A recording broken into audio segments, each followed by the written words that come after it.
Well, once again, it's Friday, which means I'm making a video. Like I do most Fridays. We have so many subscribers, it's freaking amazing.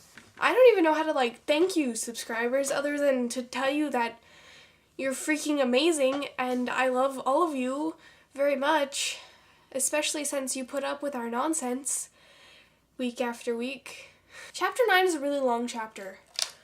A lot happens in chapter 9. His first flying experience, that's a big deal. And the first time that they sneak out of the dorm at night. In this chapter, there's a lot of people who are just doing stuff and I just don't like any of them or what they're doing. Example 1, Hermione.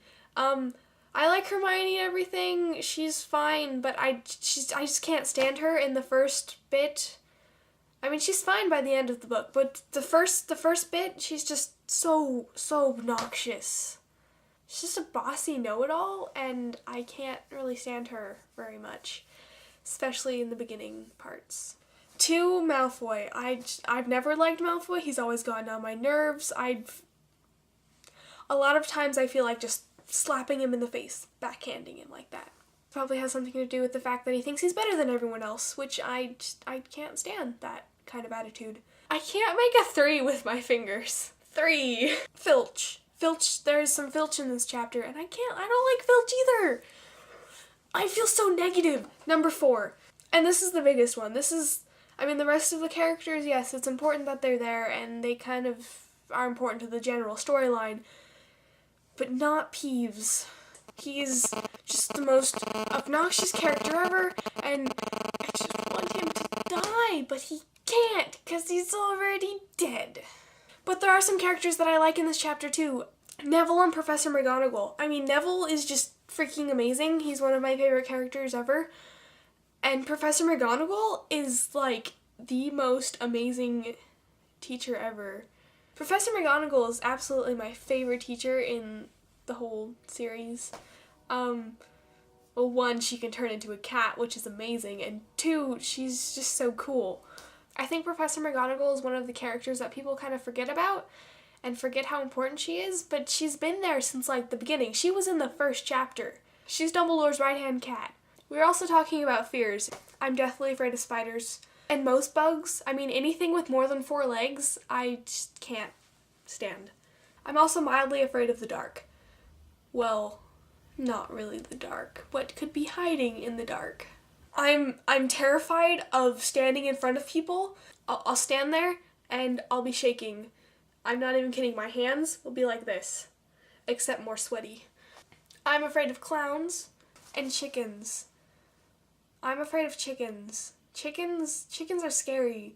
With the claws and the beaks and the feathers and other birds are fine. I'm not afraid of birds. I'm just afraid of chickens. I'm also afraid of statues of angels and the smoke monster from Lost. When asked what my favorite song is, my first response was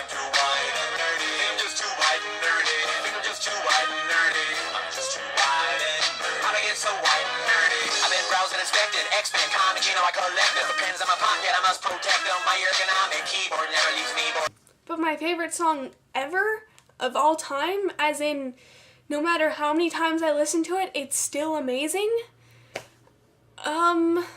it would have to be And the finish line is just around the bend.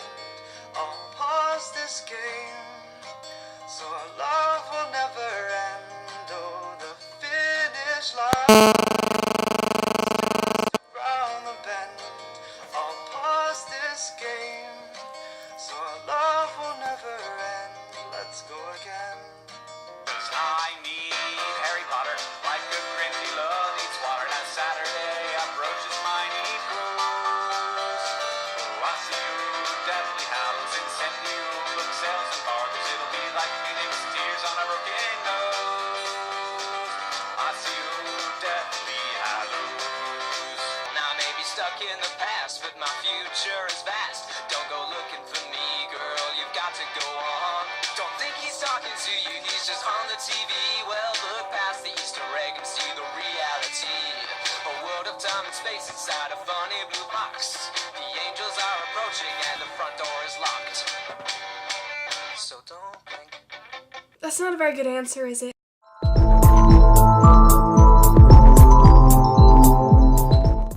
Random object of the week. This chicken thing.